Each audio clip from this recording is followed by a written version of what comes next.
10 seconds. 5 seconds. Start.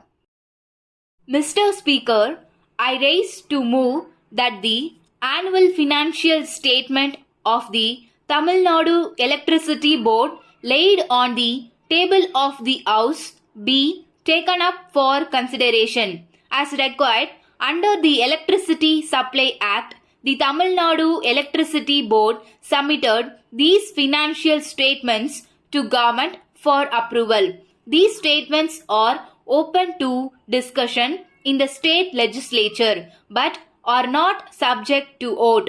The board will, of course, take into consideration any comments made on the statement in the state legislature. A statement indicating the action taken on the comments made during the discussions last year has been circulated to the honorable members separately. I hope they have gone through it. The Tamil Nadu Electricity Board is the biggest public sector undertaking in the state with about 1 lakh employees on rolls. It has been a pioneer organization in the field of power and power development over the past many years. The progress of the state to a large extent depends on the growth and the performance of the electricity board and the useful service it renders.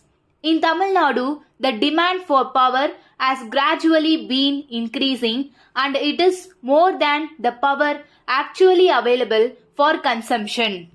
Thanks to the rise in industrial activities and energization of agricultural pump sets, the land growth has been very great. Today, Tamil Nadu has an installed capacity of more than 2000 megawatts. The state continues to give top priority to agricultural production. The energy consumption in this sector is well over 25% of the total consumption, which is the highest in the country. The power development in this state has been sustained over the years. The pace of progress in the last decade can be seen from the charts circulated to the honorable members. It may be seen therefrom that there has been nearly a twofold increase in installed capacity, peak demand, energy generation, with nearly 3 times increase in the number of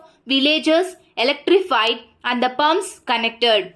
The tripartite meeting attended by the Electricity Board Chairman, workers, representatives and the Union Minister for Energy and Labour has suggested a 10-point guideline for associating workers' representatives with the operational activities of the power systems in the country. These guidelines are under consideration of the board.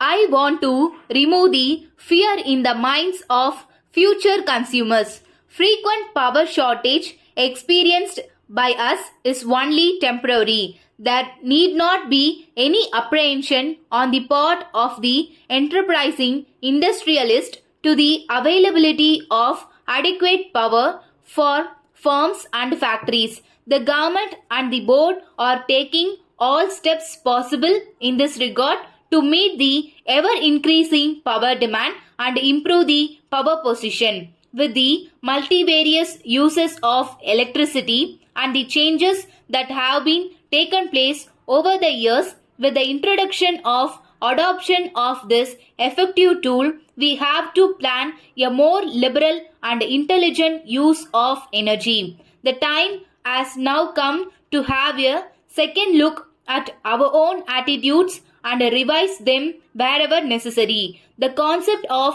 conservation of energy is gaining public support all over the world. It will be in the fitness of things that this new concept is universally accepted and supported by all concerned in the larger interest of the state, over which all of us are keen. I have enumerated the major tasks before the board and the resources needed for achieving them.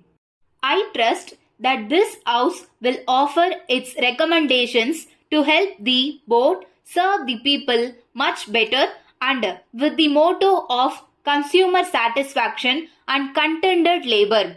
Letter dated 6th September 1991 from Jupiter Insurance Company, Bombay to Mrs. S. Ashok, 41 Tilak Road, Pune. Dear Sir, thank you for your letter of the first instant regarding the insurance of your personal luggage while touring in the continent.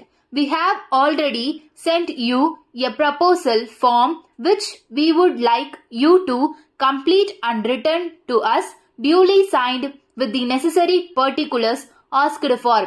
We remind you that it is essential for all details to be accurately furnished as this form is the basis of the contract.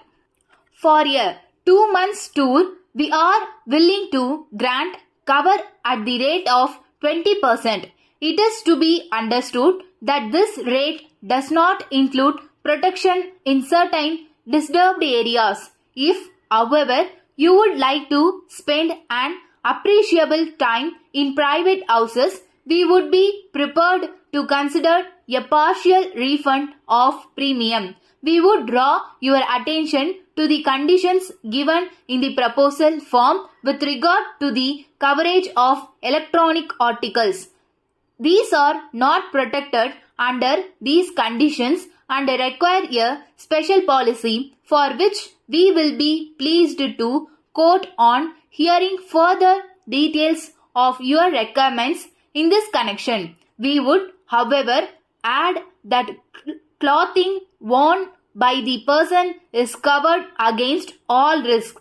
Please return the proposal form duly filled in and signed at your earliest convenience to avoid any delay. Thanking you. Yours faithfully.